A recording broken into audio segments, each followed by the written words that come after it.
Muy buenas mis señoras, ¿cómo están? Y mis pibes también. Hoy sí que os dejo, ya lo he dejado en la descripción, ya lo he puesto ayer, que os dije ya 2 días os llevo diciendo que voy a poner el grupo de WhatsApp y se me olvida, pido disculpas públicamente. Hoy ya lo tenéis. Hoy no vamos a ver Estafador de Sueños, lo veremos mañana, no hay ningún tipo de problema. Ya quedan pocos capítulos y no me los quiero acabar todos ya. Me va a dar mucha pena cuando acabe.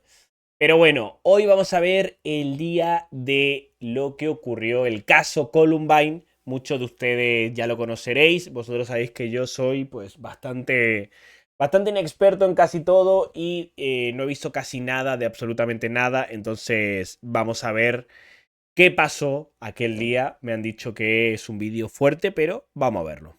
Masacre de Columbine. ¿A quiénes le perdonaron la vida a los tiradores?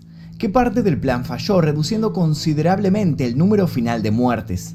¿Es cierto que existe un numeroso grupo de fanáticos y que algunos intentan replicar el atentado? Bueno, de eso vamos a hablar en este informe, de eso y de otras tantas cosas. Este Magnum Mephisto, ¿no? Ese Magnum Mephisto. Yo he visto algún vídeo de él, creo recordar. La masacre de Columbine fue uno de los peores tiroteos Te van a funar por reaccionar a él, ¿por qué? escolares de Estados Unidos y marcó un antes y un después en su historia. El terrible suceso conmocionó al mundo y abrió numerosos debates en su país, la mayoría enfocados en el control de armas y la prevención del acoso escolar. Las escuelas de Estados Unidos no volvieron a ser las mismas, modificaron su arquitectura, incluyeron protocolos de seguridad e incrementaron su personal. Pero luego del hecho, los tiroteos escolares se hicieron cada vez más frecuentes y los perpetradores ganaron grandes fanáticos. Aquel fatídico día, Eric Harris y Dylan Klebold, dos estudiantes... O sea, vaya caripela ambos, ¿eh? Sobre todo el primero, ¿eh? Aquel fatídico... Vaya caripela, ¿eh? ¡Buah! Vaya carita, papá. Yo no sé qué es lo que pasa en Estados Unidos. No sé si es la facilidad de acceder a las armas, que evidentemente esa tiene que ver. Esa tiene un point importante dentro de todo lo que ocurre. Pero también no sé si es la sociedad, el cómo viven. Tiene que haber más ingredientes dentro de todo esto para que ocurra lo que ocurra. Porque entiendo que hay muchos otros países donde también hay acceso a armas y no pasa lo que pasa en Estados Unidos con tanta frecuencia y con tanta locura. día, Eric Harris y Dylan Klebold, dos estudiantes de 17 y 18 años, comenzaron instalando bombas en la escuela donde cursaban. Al fallar los dispositivos, abrieron fuego a diestra y siniestra, provocando la muerte de numerosos estudiantes e hiriendo de gravedad a otros el 20 de abril de 1999, el día que sucedió la masacre de Columbine. Me gustaría que me contaran si están al tanto de lo que está sucediendo en Estados Unidos. ¿Qué opinan sobre la libre No. portación de armas? ¿Opinan que tal vez es la puerta para que sucedan este tipo de acontecimientos? El hecho de que sea tan fácil comprar un arma que cualquier desequilibrado puede conseguirla. Por lo que tengo entendido, casi cualquier persona puede acceder a comprar un arma en Estados Unidos. Que hay pero que muy pocas. Hay como que muy pocos impedimentos para que casi cualquiera pueda comprarlo, ¿sabes? ¿Opinan que es necesaria para la defensa personal? Quiero leer sus comentarios aquí debajo y también los invito a dejar su like, suscribirse, activar notificaciones y a dejar sugerencias para posibles futuros.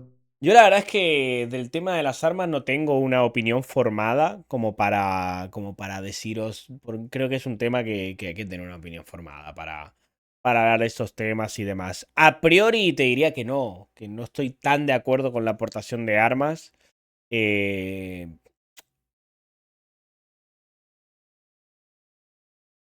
Es que yo donde vivo no es normal tener un arma y nunca me ha pasado nada y vivo tranquilo. Entonces, claro, yo te hablo desde donde yo vivo, como yo vivo, bajo mi comodidad. Y entonces yo veo innecesario yo tener una semiautomática ahí, que sé que no la voy a necesitar nunca, ¿sabes? No sé en otros sitios del mundo, no sé en otros barrios, no sé en otros contextos, pero por lo menos tal lo que yo he vivido, no. Videos en este canal. Comencemos.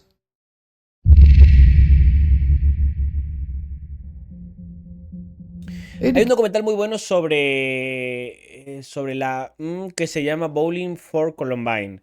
El documental empieza literalmente con el director consiguiendo un fusil por abrir una cuenta en el banco en 30 minutos. Es que es una locura. Harris y Dylan Klebold se preparaban meticulosamente para el plan que habían estado desarrollando durante más de un año.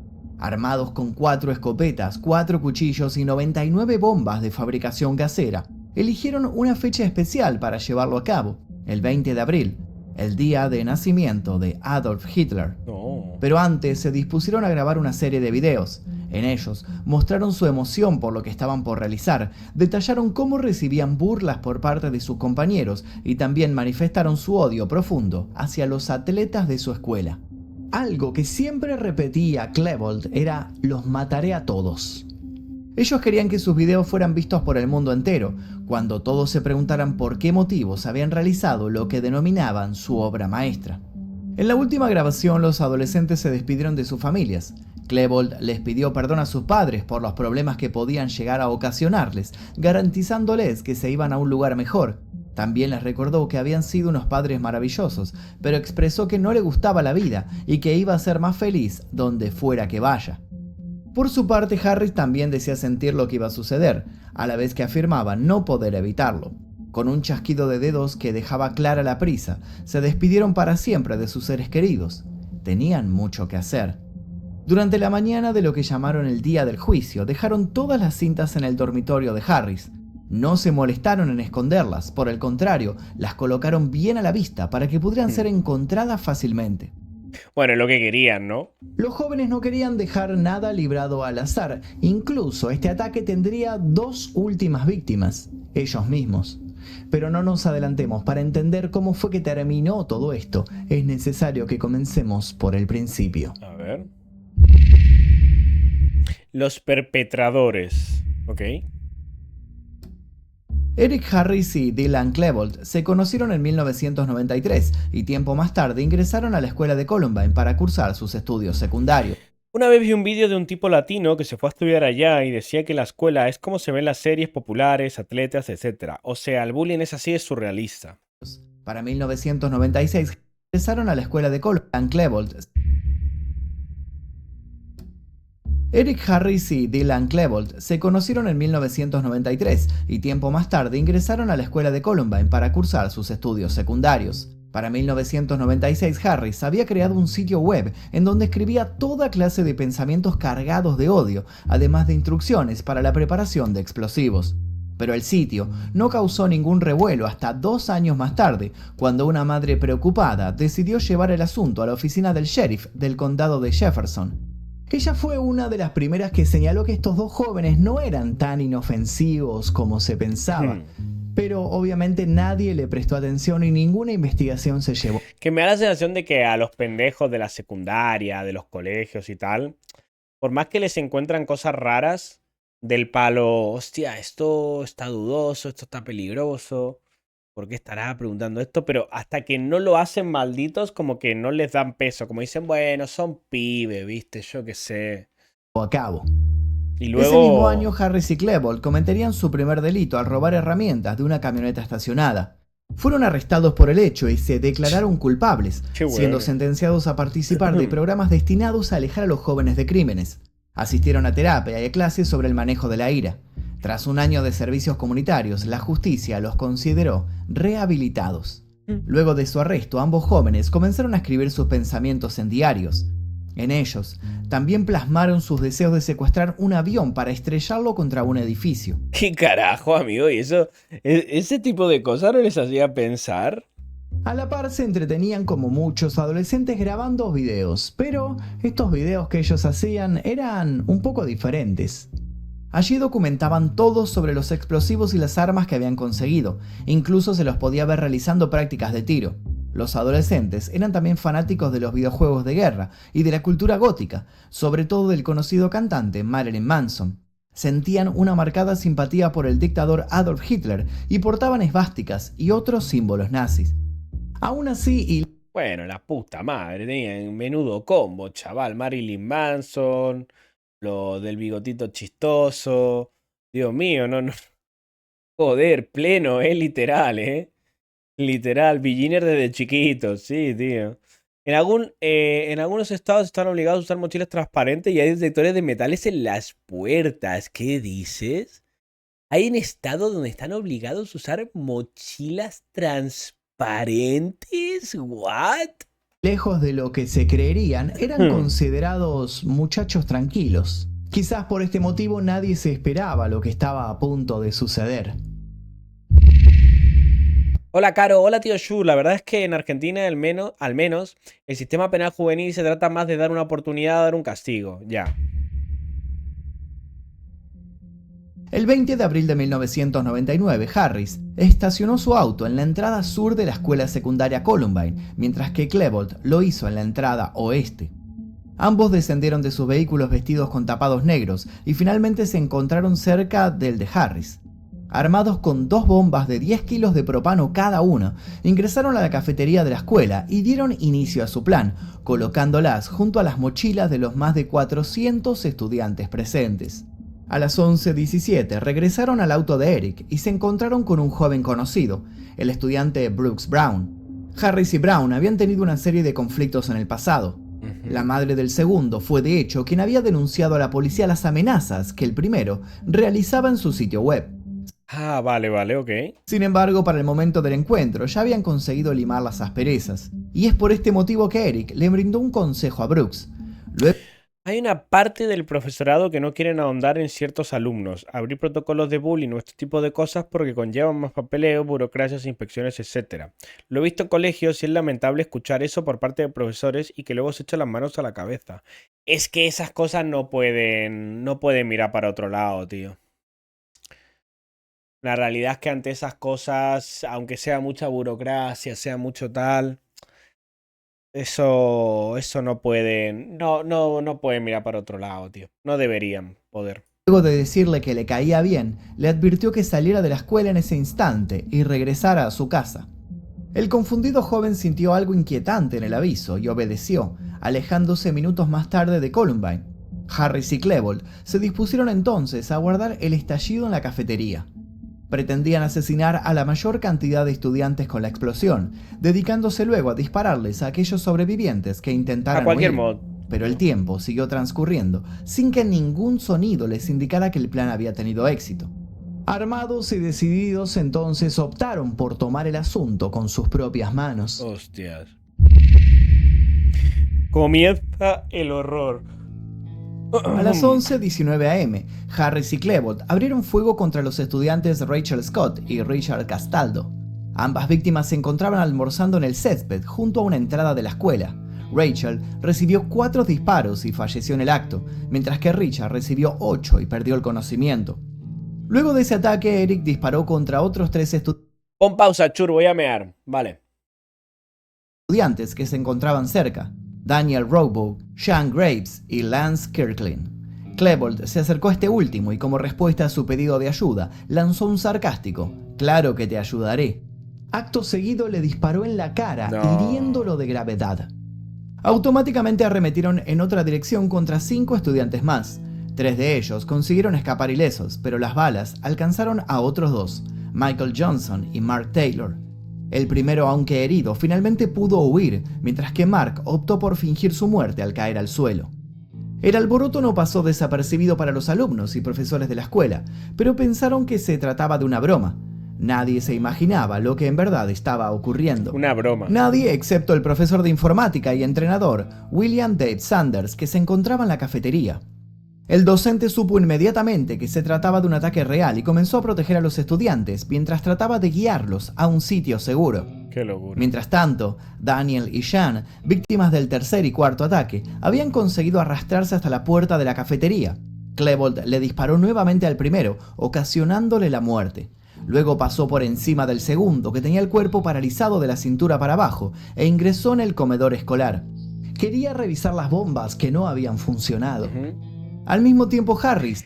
Que lo de las bombas no sé yo cómo hubiese sido. Entonces, bueno, no sé si explotaron al final o no, pero entiendo que eran grandotas, ¿no? O sea, hubiesen hecho una puta desgracia, entiendo. Les disparaba a los estudiantes que se encontraban cerca.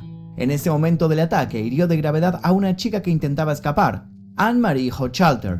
a quien le terminó provocando una parálisis parcial. Los tiradores se reunieron en la cima de unas escaleras y volvieron a abrir fuego, esta vez contra los estudiantes que se encontraban cerca del campo de fútbol. Como las balas no lograron alcanzar a ninguno, decidieron caminar hacia otra entrada a medida que lanzaban bombas caseras. Por fortuna, la mayoría de ellas no detonaron. El caos comenzaba a crecer, aunque había mucha gente.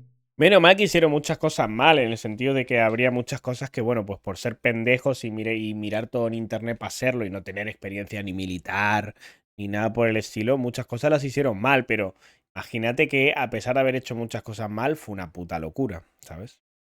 Me pone Sterin, hay que entender que este literalmente fue el primer caso de M escolar, no se sabía nada. Que pensaba que no había ningún peligro en esas detonaciones que se estaban escuchando. Una de esas personas fue la profesora de arte, Patty Nilsson.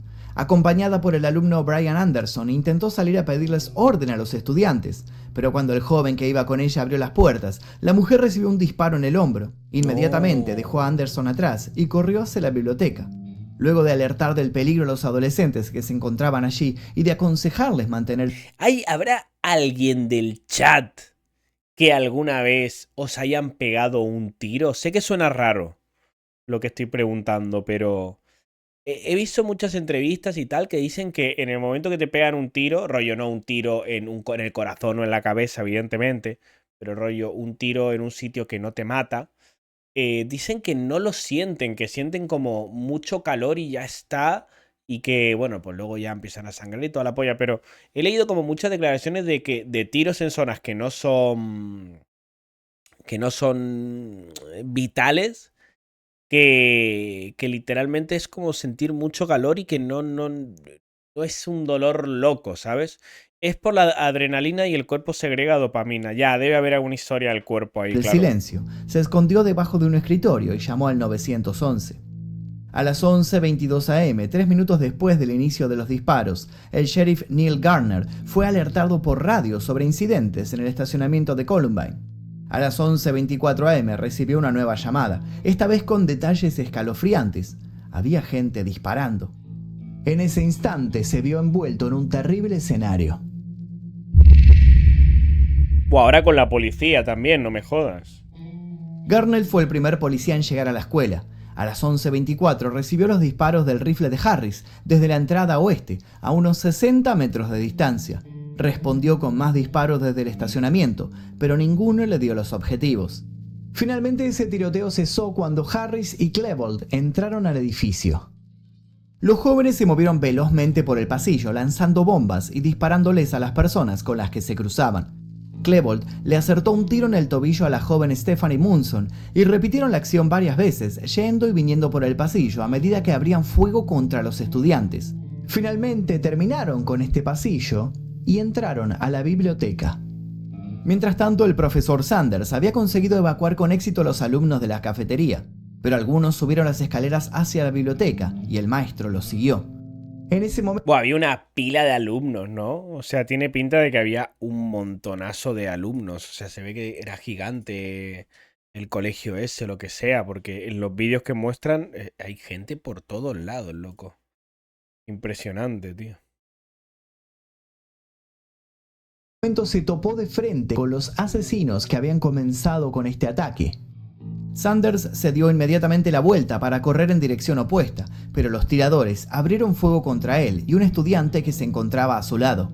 Harris le dio 2 veces al profesor en el pecho, aunque no pudo acertar ningún disparo contra el adolescente. Este último, desesperado, corrió hacia el aula de ciencias y les gritó a todos que se escondieran. Klebold y Harris finalmente se marcharon y el profesor fue arrastrado por un colega hasta un aula en donde se encontraban 30 estudiantes refugiados. Una vez allí, 2 alumnos le administraron primeros auxilios. Intentaron detener la hemorragia con las camisetas de los otros jóvenes que se encontraban en el aula. A su vez, pusieron un cartel en la ventana que indicaba "uno desangrándose". Querían advertirles a la policía y a los médicos que la situación en esa habitación era crítica. ¡Hostias! Madre mía, tío. Qué puta locura. Lo que debe ser vivir, debe ser vivir algo así, ¿eh? Tiene que ser una locura. Aunque lo que estaba por desatarse en otro lugar sería aún peor. Fuera del aula, los tiradores se encontraban avanzando hacia un nuevo objetivo, la biblioteca, la misma en la que se encontraba la ya mencionada profesora Patty Nilsson, escondida todavía bajo el escritorio. Como dijimos, ella había logrado comunicarse con el 911 y estaba manteniendo una conversación con los operadores. Pero a las 11:29 la llamada sería interrumpida por un fuerte grito.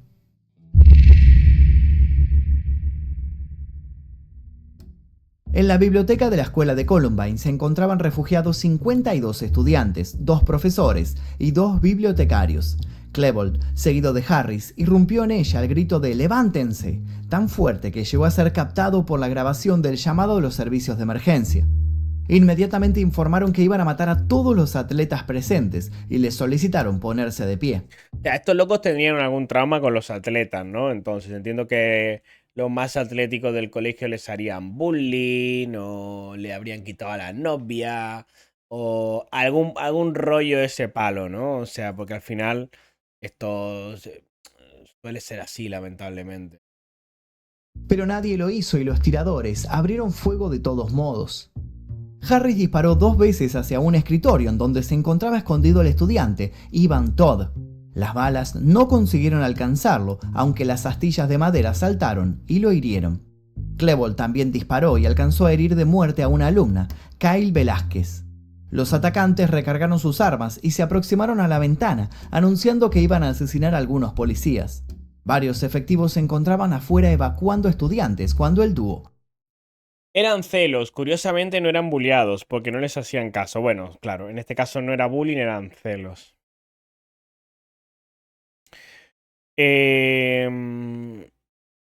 Sí, lo vi, Chris. Imagina los terrores nocturnos, el pánico por ruidos fuertes y después volver a la escuela que te trate todos esos recuerdos, o haces chistes o te vuelves loco para tratar el trauma.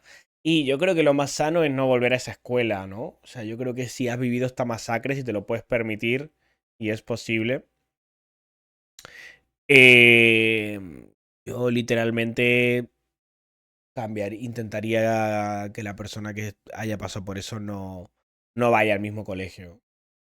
O de alguna manera. Luego lo veo, Chris. Abrió fuego. Los disparos le fueron devueltos, pero no hubo heridos en este cruce. Desafortunadamente la distracción fue breve porque el infierno volvió a desatarse en esa biblioteca. Klebold disparó hacia una mesa cercana, consiguiendo herir a 3 estudiantes, Patrick Ireland, Daniel Stapleton y Mackay Hall. Mientras tanto, Harris disparó un escritorio al azar y sin mirar, hiriendo de muerte a otro joven, Stephen Cornow. Automáticamente gatilló de nuevo, cortándole una arteria importante a la joven Casey Ruxegear. Y con la burlona frase "peekaboo", utilizada en juegos de escondidas para bebés, se agachó y disparó contra Casey Bernal, matándola al instante. Luego de este asesinato, Harris se acercó a la estudiante Brie Pasquale y, burlándose de ella, le preguntó si quería morir. Klebold se entretenía con la escena que estaba presenciando, pero eso no lo distrajo de un detalle. Patrick Ireland, uno de los estudiantes heridos, intentaba socorrer a otro. En ese momento abrió fuego contra él nuevamente, esta vez dejándolo inconsciente. Luego del ataque, Klebold se dirigió a un grupo de mesas en donde se encontró a 3 atletas: Matthew Ketcher, Craig Scott e Isaiah Schultz. Se los cargó a todos, ¿no? Lanzando comentarios racistas hacia el último por su color de piel, llamó a su compañero para que se le uniera. Este consiguió distraer a Harris de Pasquale y finalmente le asestó a Schultz un balazo en el pecho que acabó con su vida. También mataron al otro alumno llamado Ketchter. Scott no fue alcanzado por ninguna bala, pero realizó una jugada Tío Shur, yo a la escuela que iba una vez un estudiante público que iba a hacer un tiroteo. Al día siguiente cerraron todo y arrestaron al alumno. Y así pasaron 2 cosas similares en mis tiempos de estudiante. Y claro, me imagino que desgraciadamente a raíz de este tipo de casos, a la mínima que hay algún indicio de que algo así puede pasar,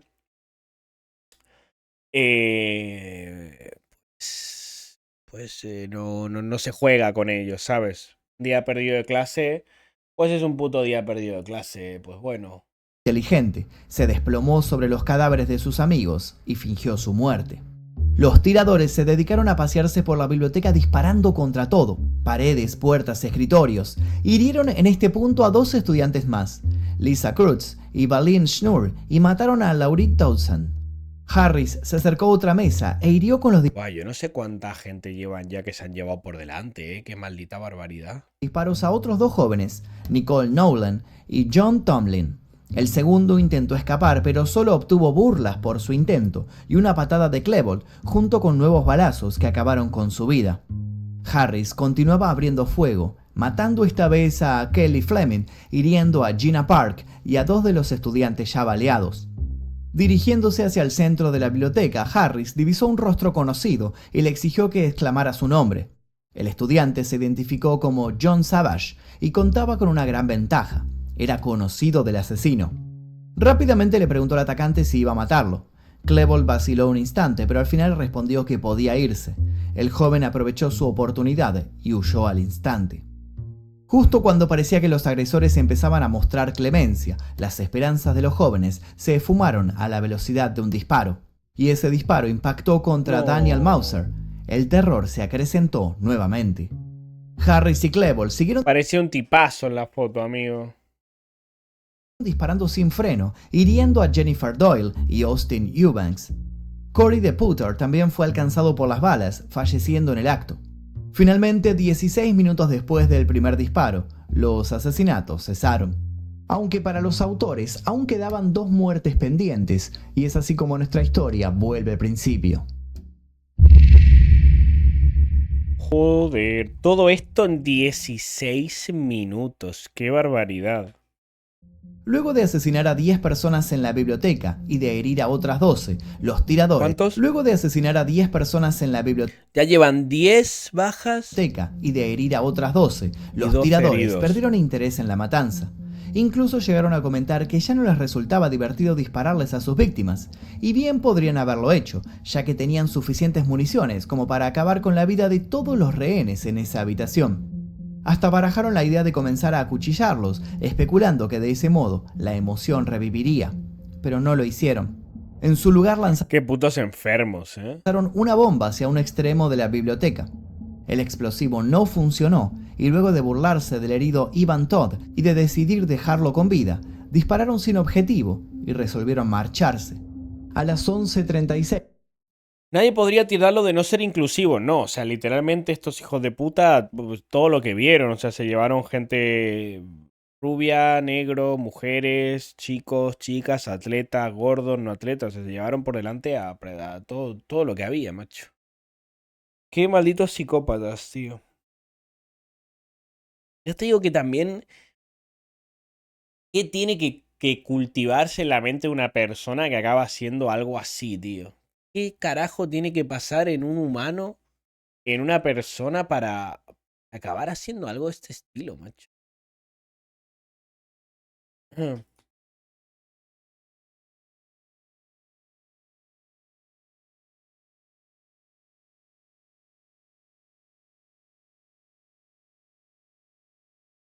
ambos tiradores abandonaron la sala.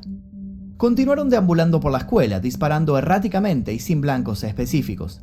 Regresaron a la cafetería recorriendo pasillos e incluso volvieron a la biblioteca, pero solo hallaron estudiantes inconscientes a los que no les prestaron mayor atención. Volvieron a dispararles a los policías a través de las ventanas, sin acertar ningún tiro. Finalmente, 49 minutos después del inicio de los disparos, los responsables abrirían fuego por última vez. A las 12:08 am, Eric Harris se quitó la vida de un balazo en el paladar. Y Dylan Klebold hizo lo mismo, pero apoyando su arma en la sien. Ah, no me jodas. No sabía yo esto. Para ese entonces, equipos de las Fuerzas Armadas, policías de élite y ambulancias se encontraban fuera de Columbine. El lugar llegaba a contar con 800 agentes. Aunque había un problema, como creían que la escuela seguía en poder 800 agentes, wow. En la vida. Hostia, 800 agentes, de los una barbaridad, atacantes, retrasaron el rescate durante 3 horas. Como consecuencia, el profesor Dave Sanders murió desangrado en el aula en la que se hallaba refugiado. Durante el incidente tuvo 3 oportunidades para retirarse, pero decidió quedarse a ayudar a los estudiantes antes de ser abatido. Joder. La escuela fue finalmente evacuada antes del anochecer. Los cadáveres que quedaban en el edificio fueron retirados y los de los tiradores los hallaron juntos en la parte posterior de la biblioteca. Más tarde se descubrió que además de los explosivos de la cafetería que podrían haber provocado el derrumbe del techo y la muerte de más de 400 estudiantes, varios otros habían fallado. Uno, Buah, pues menos mal que todo eso no funcionó, ¿eh? Porque, hostia, lo que hubiese sido eso, ¿eh? Lo que hubiese sido eso, ¿eh? colocado lejos del instituto para distraer a la policía, detonó solo parcialmente y provocó un pequeño incendio que fue rápidamente extinto. Otro, dentro de los autos de Harris y Klebold, debía activarse con la llegada de las ambulancias y la policía, pero nunca lo hizo. A pesar de haberse evitado una tragedia mayor, la masacre de Columbine dejó un saldo de 13 muertos y numerosos heridos. Heridos que con el correr del tiempo tendrían que reponerse de una pesadilla que no... Pero es que literalmente podrían haber sido cientos, ¿eh? O sea, 10 vidas son muchas vidas, pero podría haber sido una tragedia terrorífica. nunca acabaría.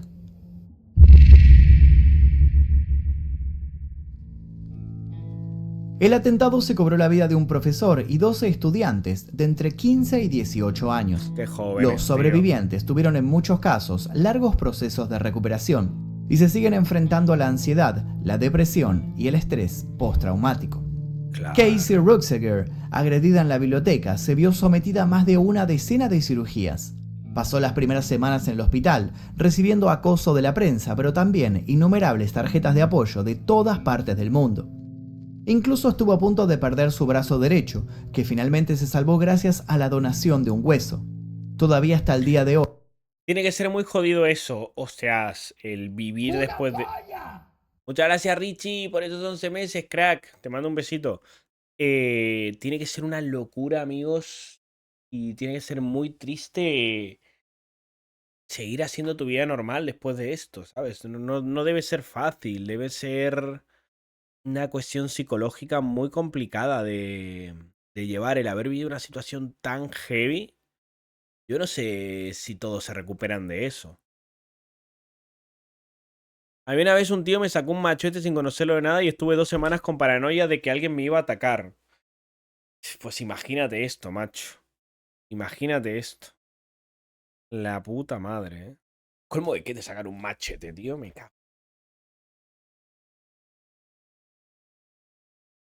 Hoy siente el dolor emocional y físico de la tragedia. Su movilidad se vio limitada, las cicatrices quedaron expuestas y durante un tiempo sufrió ataques de pánico ante los sonidos fuertes o la presencia de alguien vestido de negro. Pero pudo sacar fuerzas del incidente y transformarlo en una lucha personal. Escribió un libro para ayudar a otras personas y se dedicó a realizar charlas motivacionales. Lo que para algunos fue una rehabilitación larga y costosa, para otros significó la discapacidad permanente. Uf. Richard Castaldo quedó en una silla de ruedas tras los 8 balazos recibidos, paralizado de la cintura para abajo. Pobre tío. Aunque las secuelas psicológicas dejarían profundas consecuencias. Algunas víctimas todavía sufren el síndrome del sobreviviente, una condición mental en la que una persona siente culpa por permanecer con vida luego de un evento traumático en el que otros murieron. Otras desarrollaron adicciones. Qué loco, el síndrome del superviviente. ¿Sentís culpa por tú estar vivo después de la situación? Hostia, qué puta locura, ¿eh? Qué puta locura, no sabía que existía eso, tío. Austin Eubanks encontró en ellas un triste final. Fue hallado muerto en su casa en 2019. Se había hecho adicto a los opiáceos que recibió durante el tratamiento para recuperarse de las heridas del atentado, en donde perdió a su mejor amigo y última víctima de la masacre, Corey DePutter. En otros casos, ni siquiera el haberse librado de los ataques físicos les impidió desarrollar traumas.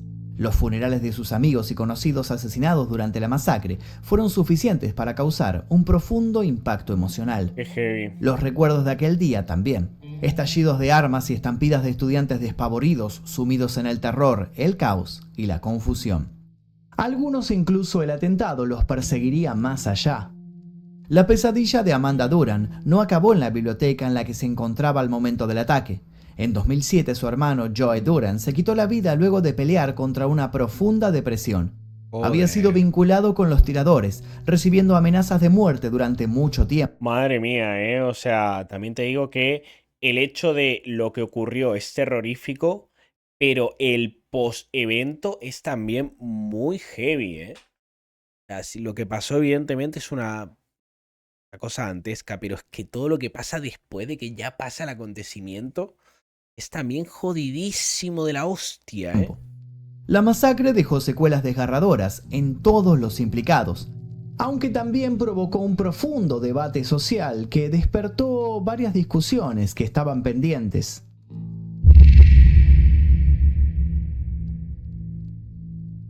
El atentado de Columbine provocó en la sociedad estadounidense debates Ay, ¿qué presidente es este? ¿Este es Clinton? sobre las leyes de control de armas, el acoso escolar y la salud mental de los jóvenes. Numerosos centros educativos pusieron el foco en la seguridad, llegando a cambiar su arquitectura y colocando rejas, sistemas de vigilancia, detectores de metales y refugios. Algunos hasta cuentan actualmente con guardias armados y pizarras antibalas. Hola, En Billy. muchos casos, los estudiantes deben contar con identificaciones para acceder a los institutos, tarea que realizan a través de una única puerta. Los simulacros Buah, lo de que un colegio parezca una cárcel también es heavy, ¿eh? de emergencia, antes mayormente enfocados en los incendios, ahora hacen énfasis en la respuesta ante un tiroteo. Incluso los equipos SWAT entrenan regularmente para este tipo de situaciones en institutos. Y como consecuencia del proyecto Policías en las Escuelas, unos 30.000 establecimientos son vigilados por fuerzas policiales. A ver, lamentablemente tienen que pasar este tipo de atrocidades para que se discuta y se debata sobre qué hay que cambiar y qué se puede mejorar para que si ocurre algo así que no lo puedes prevenir, pero sí puedes mitigarlo. Porque tú no puedes prevenir que a un tío se le pire la pinza, le robe las armas a sus padres y vaya al colegio y vuele todo por los aires, ¿sabes? Pero lo que sí puedes hacer, evidentemente, es educar a la gente para, bueno, eso si va a ocurrir, se lleve el menor número de gente posible. Es que hay entre 70 y 80 tiroteos escolares al año en Estados Unidos. 70, 80. 8, 16, 24, 32. Estamos hablando de uno cada 4 días y medio. ¿Qué carajo? Un tiroteo escolar cada 5 días, redondeándolo a menos. ¡Wow, loco! Es una puta barbaridad eso, tío. Tiroteo cada 5 días, amigo. ¿Qué carajo, loco? ¡Wow! Es terrorífico, tío. Terrorífico. A partir de la masacre se extendieron políticas de cero tolerancia. Las armas fueron estrictamente prohibidas dentro de las escuelas, en todos los niveles de enseñanza.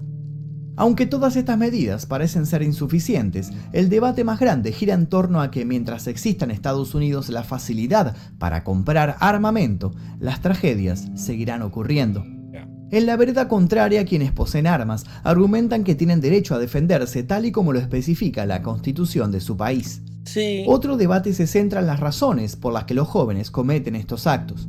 Respecto a Columbine, se construyeron desde varios sectores conservadores teorías de lo más insólitas. Se dijo que la culpa de todo el asunto la había tenido el mismísimo Marilyn Manson por contener en sus letras mensajes agresivos. Ni en pedo. La respuesta Eso es del querer buscar una culpa fácil a algo y es una tontería. músico no se hizo esperar. Consultado sobre el caso, dio a entender que la cultura de la violencia que tanto le adjudicaban era parte de la identidad de Estados Unidos. Él justamente era un sarcástico exhibidor de eso tan malo que el día a día reproducía.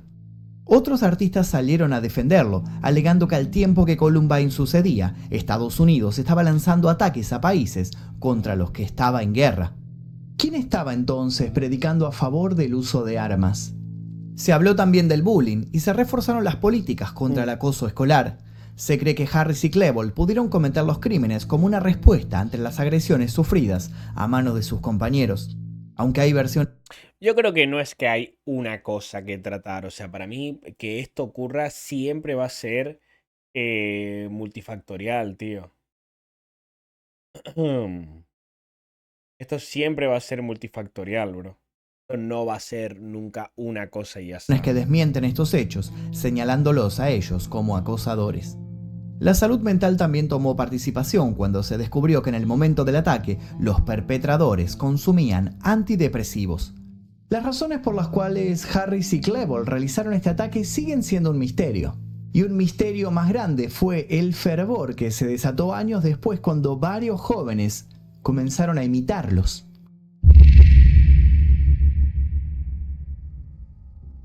Fanáticos e imitadores. El de Columbine fue uno de los tiroteos escolares más significativos y recordados en la historia de Estados Unidos, aunque no sería el último. Luego de este, los ataques armados en instituciones educativas aumentaron de manera abrupta, tanto que comenzó a utilizarse el término efecto Columbine para bautizar el fenómeno. Esto se debe a que muchos atacantes tomaron inspiración del brutal acontecimiento.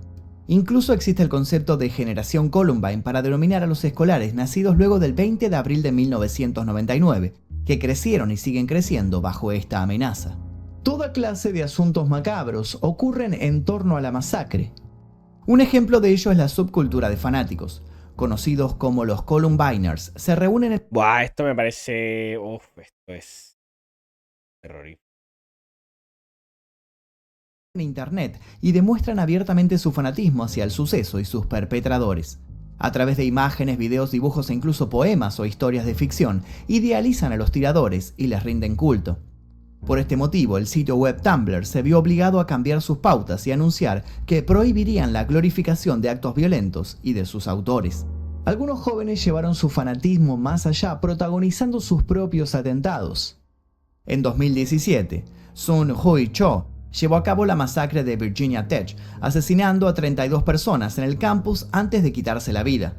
Envió un manifiesto a la NBC News y 27 videos, en algunos de los cuales mencionaba a Harris y Klebold como mártires. En 2012, Adam Lanza asesinó a su madre antes de dirigirse a la escuela Sandy Hook. Una vez allí mató a 20 niños de alrededor de 7 años y a otros 6 adultos antes de dispararse a sí mismo en la cabeza. Según informes del FBI, Lanza estaba obsesionado con la masacre de Columbine. En 2014, vaya cara de loquito, también te digo. Años y a otros 6 adultos antes de dispararse a sí mismo en la cabeza. Según informes del FBI, Lanza estaba obsesionado con la masacre vaya caripela, de Columbine. En 2014, Marcus Aguilar abrió fuego en un centro comercial de Maryland, asesinando a 2 jóvenes y luego... Pero toda esta gente tiene que ser gente que ya tiene alguna tara o algo mental. Es que no es normal, tío. No es normal, tío. Quitándose la vida. Al momento del ataque tenía una mochila con explosivos y un atuendo similar al de los tiradores que admiraba. Más tarde, en 2019, hallaron muerta a Sol Pace, quien era buscada por la policía y el FBI tras comprar... Generalmente se repiten 3 factores: poca atención de su familia, poca atención de su familia, segregados sociales y perfiles psicológicos con trastorno de personalidad, rasgo narcisista y depresión. Sí, se tienen que juntar varias cosas porque no es lo normal tampoco que esto pase. Lo normal no es. En España hay una loca que se llama una pringada que dijo que es fan de estos tipos. ¿Qué dice? Armas y realizar amenazas. La joven también estaba obsesionada con los asesinatos en Columbine. La lista de tiroteos escolares en Estados Unidos es ampliamente extensa. En 2022 se rompió el récord de tiroteos en escuelas primarias, registrándose un total de 51. En 2022 en una escuela primaria. Y para junio de 2023 fue superado. Los incidentes de ese año sumaron 61 hasta esa fecha. Y no solo en instituciones escolares, sin ir más lejos, en este preciso momento que estoy grabando, al menos 18 personas han muerto y alrededor de 60 han resultado heridas en 2 tiroteos masivos en la ciudad de Lewiston, en el estado de Maine. ¡Qué loco! La masacre de la escuela de Columbine nos dejó una importante... Tiene un video visitando el Instituto Columbine, todos una pringada y la policía fue a charla. ¡Qué loco! reflexión sobre el uso de armas y la seguridad de los jóvenes en el entorno educativo. A su vez, puso el ojo sobre los llamados chivos expiatorios y sobre la capacidad de los más poderosos para desentenderse de ciertas responsabilidades. De un modo o de otro, más de 20 años después, estamos frente a una problemática que continúa vigente y nos mantiene alerta.